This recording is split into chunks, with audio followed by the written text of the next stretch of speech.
My purpose today is twofold. My messages are three. It's my strong desire to inform you and to persuade you. The messages are as follows. Cincinnati has a violence problem, but it goes beyond violence, even though that's the one entity that really occupies the headlines. We have, in a sense, a perfect storm, a constellation of health and social disparities that are worsening in their trends and are threatening generations, and in that way impact the lives of all of us who live here in Cincinnati. Secondly, is that our current way of thinking and responding to these worsening trends not only leave much to be desired, but are in many instances having opposite than the intended consequence. What I'm here to suggest as the third message, and if you leave here with only these 3 points, then I will have succeeded, that there is a better way. And that whereas we have these imperatives that threaten the livelihood of a segment of our population and thereby our city, there is the power and potential of systems thinking and appreciative inquiry that can transform this city and bring about the sustained change on the scale of the whole that we've been pursuing for decades, if not generations.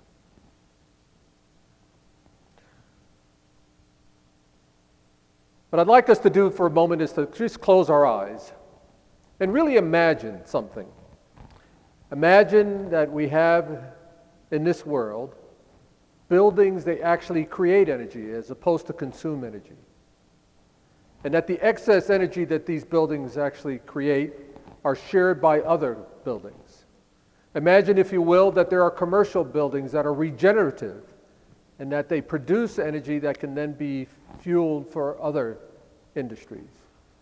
Imagine corporations like BMW and Nike, Costco, collaborating openly with the World Wildlife Foundation, with social organizations, and with non-government organizations to bring about a more sustainable world. And imagine that these individual organizations are guided in this transformational strategy by individuals who can share that power, that know-how, with any individual organization or community that truly aspires to change the way they live in the community that they live in. Now, I'd like us to open your eyes because I want you to know that those individuals do exist and are working with us here in Cincinnati to bring about the sustainable, safer community that will provide health and prosperity for all. But let me bring to sharp relief the challenges that we face. Cincinnati in 2006 had a dubious distinction of having the highest homicide rate of any city in the state. And in fact, the homicide rate surpassed that of Chicago and Atlanta. But what was particularly compelling and disturbing and unsettling for me as a pediatric surgeon at one of the world's most prestigious children's hospitals, where we pride ourselves with the excellent care that we provide for children who come to within our walls, was the nearly 300% increase in the number of children coming to Children's Hospital with gunshot wounds. And these were not accidental gunshot wounds, these were intentional gunshot wounds. What further disturbed me was that we were seeing younger and younger children coming in, and in some cases with repeated gunshot wounds. This, to me, was unconscionable. And it left me wondering, what more can I do? We have one of the highest infant mortality rates in the state. I stand corrected, it is the highest infant mortality rate in the state. There are developing countries that have better survival rates for their infants, Cuba being one. An explanation for this is related to the homicides. On the slide behind me, you'll see an analysis of 10 neighborhoods in Chicago. And what you'll see demonstrated on the slide is that those neighborhoods that had the lowest life expectancy had the earliest fertility. And basically what that slide is saying is that individuals, men and women, recognizing that their life expectancy was 20, 30 years shorter than most other neighborhoods, were engaging then in multi-partner fertility because they didn't know how long they would live. What this then led to was this extraordinarily high infant mortality rate that then translates into a baby who's born not even the size of a pen. And what are the chances of that child living a fruitful and productive life? To further complicate the picture, we have one of the highest incarceration rates in the industrialized world. Again, I stand corrected, it is the highest incarceration rate. And when we look at the data, we surpass even Russia as a developed country imprisoning members of its society.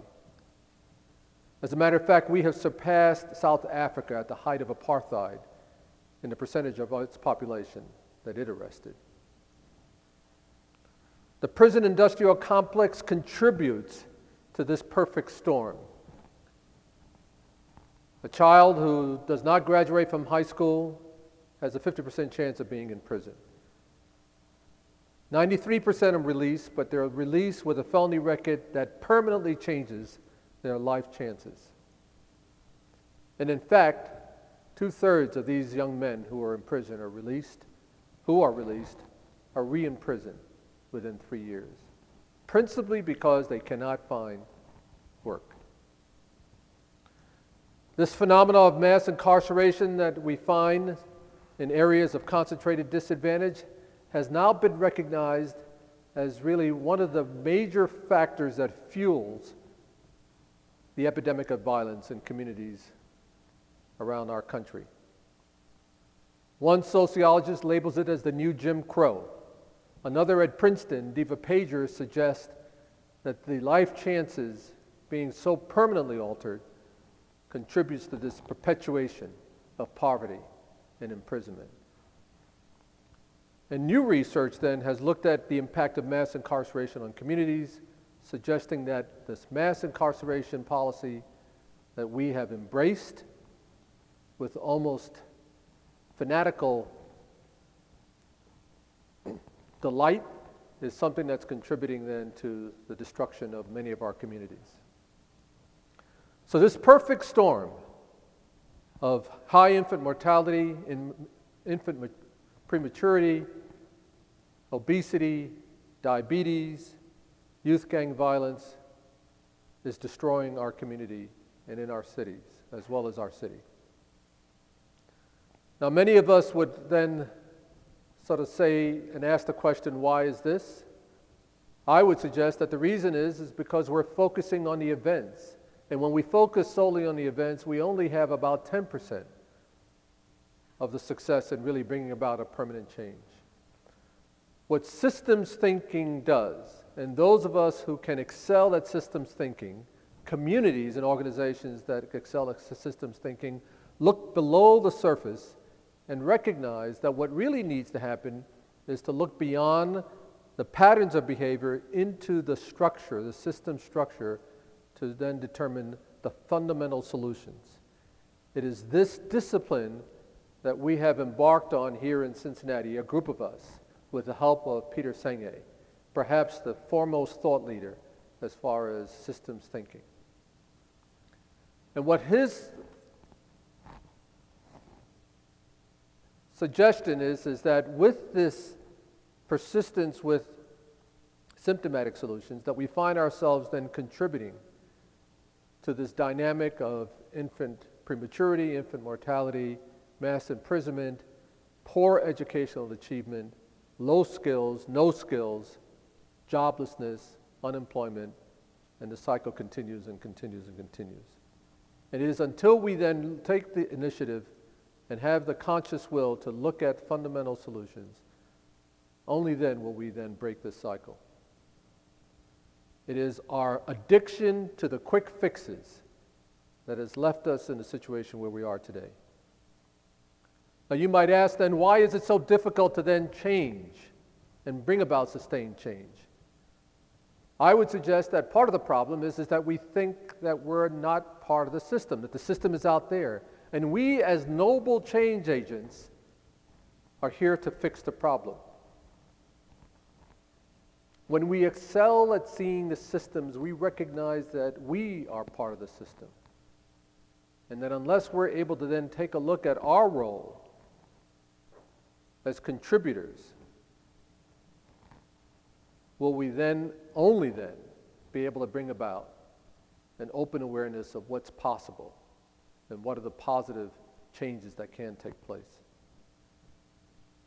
So the question arises then, what is good health? Sociologists then would suggest that good health is really not about health care, but really what the research shows is that the population health is really embedded in the social and economic environment. And what this means then is that health is not just health care or the quality of health within the hospital. Good health means housing policy. Good health means educational policy. Good health means an anti-violence policy that is based in systems thinking. And so the question then further arises, how do we make an unhealthy neighborhood healthy? I would submit that it's not with quick fixes or symptomatic solutions, but change on the scale of the whole, which then further begs the question, can it occur and can it be sustained? Well, I've come to the conclusion that through a series of brilliant accidents, necessary failures in attempting to bring about sustained change, and improbable breakthroughs, that change on the scale of the whole is not only possible, but it is possible in our lifetime. One of the sort of accidental, brilliant accidents is meeting Peter Block, who then introduced me to John McKnight and his theories, Byron Wright, as well as Peter Senge, who then in turn introduced me to David Cooperrider. The consequence of this then is an immersion in systems thinking and the disciplines, understanding that in order to bring about sustained change, that we need to then develop some 3 core learning capacities, seeing the systems and seeing our role as part of the system, collaborating across boundaries in a way that has not been done before and typically cannot be done without some particular skills, and finally, creating the desired future. Not problem solving or reacting to the crisis, but envisioning in the most improbable way of collaboration the future that we desire for this city. Enter then systems thinking and appreciative inquiry. What this does is that it engages Cincinnati's community, all the stakeholders. Everybody is convened, everyone is at the table, and everyone is involved in a generative, empathic conversation about the future. Appreciative inquiry is different than most other, if not every other, change initiative. 90% of them which fail. And the reason why it has resonated, not only globally, but with us here in Cincinnati working on this initiative, is that it is asset-based. It looks at the positives in the individual, in the community, in the neighborhoods, and in our city, and it leverages those so that our strengths then surpass our weaknesses, or as Peter Drucker says, our weaknesses become irrelevant. And together, appreciative inquiry and systems thinking, they frame the focus that inspires the entire community and motivates all stakeholders to work towards creating then this vision of a safe and sustainable Cincinnati. There are basic assumptions that we have to acknowledge, and this requires some humility, some vulnerability. That too many of our fellow citizens in Cincinnati are not benefiting from or contributing to a healthy, prosperous quality of life, and that we, as a consequence of that, all suffer. And that it will take a sustainable systems approach then to bring about the kind of change that we desire, and that this is actually possible in our lifetime by collaborating in a way that has not been achieved. An Appreciative Inquiry Summit is not your typical conference where you come and sit and listen to distinguished speakers. It's a 3-day summit where you are actually engaged in drafting the vision, seeing the reality in each other's eyes, and then bringing about the application of transformational strategies and tactics to address then the fundamental issues.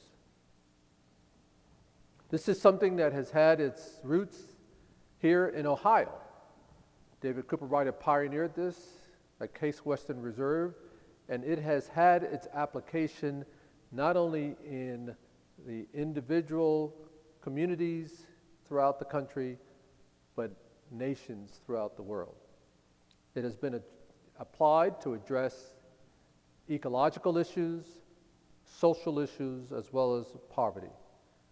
Most notable, as far as the recent experience with Appreciative Inquiry, is its application to the United Nations to bring about businesses to address world poverty.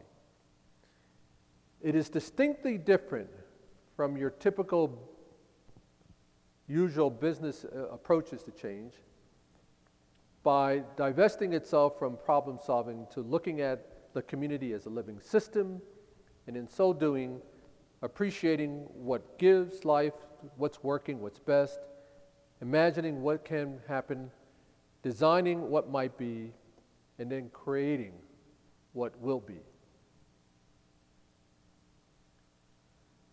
September 11th, we had a seminal event at the Cintas Center at Xavier University where David Koop and Peter Singer came and hosted a workshop. And there we learned, a group of us. Initially, it was supposed to be 70. It turned out to be 120. We had to turn individuals away just because of the room capacity. And what they learned was how to harness the power of systems thinking and appreciative inquiry to create the future that we all want. And what is it that we know about change in human systems, especially change at the scale of the whole, which so many people think is so improbable?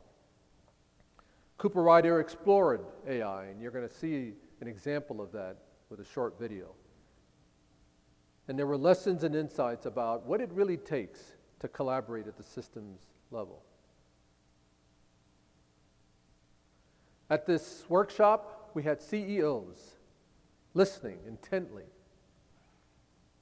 But we also had gang members and former gang members, community activists, listening equally attentive. But more importantly, and what I found most touching and most poignant, was that these individuals were talking with each other, not at each other. And they did so in a generative, empathic way, understanding the limitations of the human condition, understanding that what I say and what you hear is not necessarily always the case.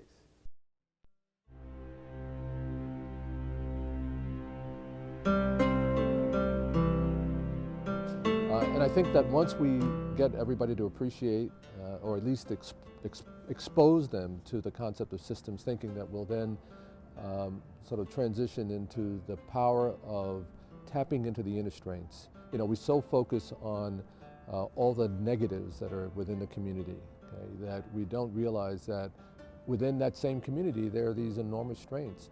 And how can we sort of untap that? How can we let it almost be like a volcano that will come up, but in a positive sense, create the vision in the future? Well, I first got to know Vic Garcia about a year and a half ago, and I was very struck by his commitment. And the problems he's talking about are very real problems. They're not problems in Cincinnati, they're problems every place. You know, a young African American boy growing up in an American city has been more likely to go to prison than any form of tertiary education for over a decade.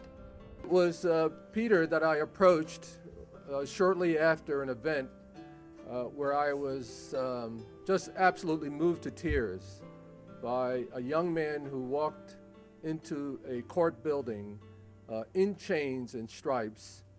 And at the end of one of these interactions that I had with him, he stood up in tears and said, "I didn't know that there was so much love out there." And there was a standing ovation. That experience transformed me. I am not the man I was then as I am today. In this room, every single person brings gifts, talents, experiences, and insights that are necessary for us to be successful. Every single person. It is possible to work collaboratively, number one, and to produce the kind of solutions that we've envisioned. It's possible because it's been done. It's possible because that's the kind of community we are. And it's possible because we have among us in this room and beyond the assets to accomplish that. Even though I'm a street advocate now, I wasn't always a street advocate. I was actually one of them guys who was running around. Actually, I was one of the people that we're trying to help now. This city is bad with the violence, and we want to stop that. The message from law enforcement is not what turned me. It is not what's going to turn these guys, saying, if you do wrong, we're going to lock you up. We know that. The threats is not going to turn these guys. It didn't turn me. That wasn't my motivation. My motivation was the community saying, look, if you want to get out of the life, we'll give you an opportunity, we'll help you, we'll give you a chance to do something else. These guys need opportunity. I was given an opportunity, and 2 years later, I've been working for 2 years. I've never worked a job for 2 months in my life ever. In 2 years, I've accomplished more than I ever did in the streets in 15 years. On June 28th of this year, I just closed on a house. I own a house now. That it will be impossible to be a high-end builder in communities where people don't want to invest. In order for us to have a future, we've got to be part of creating vibrant economic environments where every citizen has the opportunity and the motivation to be part of value creation. We had to think differently, because the reality is that we do have to give these young people some opportunity. So it don't matter how big the wall or big the gate, no matter how we are in our own communities, if folks who don't have coming to get, and eventually they're going to stop trying to get it from each other and come and get it from us who have. So we got to try to work with them. We got to get jobs, straight up. People need jobs. But what we got to do is we got to give them jobs that have a future. Because we used to people always coming to the neighborhood house and telling us what we should do and how we should do it. So we like, we ain't about to go here to listen to what they telling us what we should do. They don't even know us. We from 2 different sides of life. Like, well, in order to change like the city, you have to change the youth, because a lot of the older people are kind of more already set in their life. So, in how you change the youth, you don't tell them what to do, but you help them at what they want to do. Next year, we'll we will acknowledge the 10th anniversary of the civil unrest, 2001. And one of the things that happened after the tragedy of the shooting of Timothy Thomas and the community unrest and upheaval that emerged as a result of that was an unprecedented effort for this community to come together across all kinds of barriers, race, social, economic, to address issues. Some of you may think, okay, this feels similar, sounds similar to what we tried for. And I want to say that while we may have different perspectives of what happened and what has been produced, we know that there are lessons and principles we can take away from our decade-long journey since that time that are important for us going forward.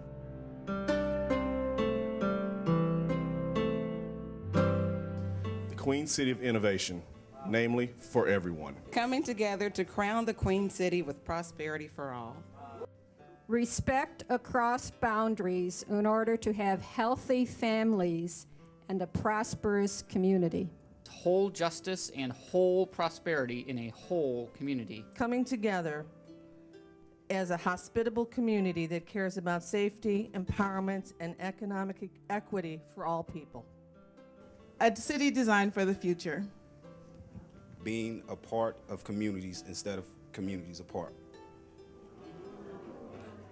I mean, it was just extraordinary. I mean, to see the energy, I mean, it was palpable to see the engagement, the commitment on the part of everyone. I mean, it just underscores how promising the future is, despite how daunting the challenges are. I mean, I couldn't be happier. Seeing people engaged, talking with each other, envisioning a brighter, safer, more sustainable Cincinnati. Bill Gates Jr. at the commencement address for Harvard in 2007 asked the question, should Harvard ask its best minds to deal with its world's worst problems? And he did it in not a rhetorical fashion.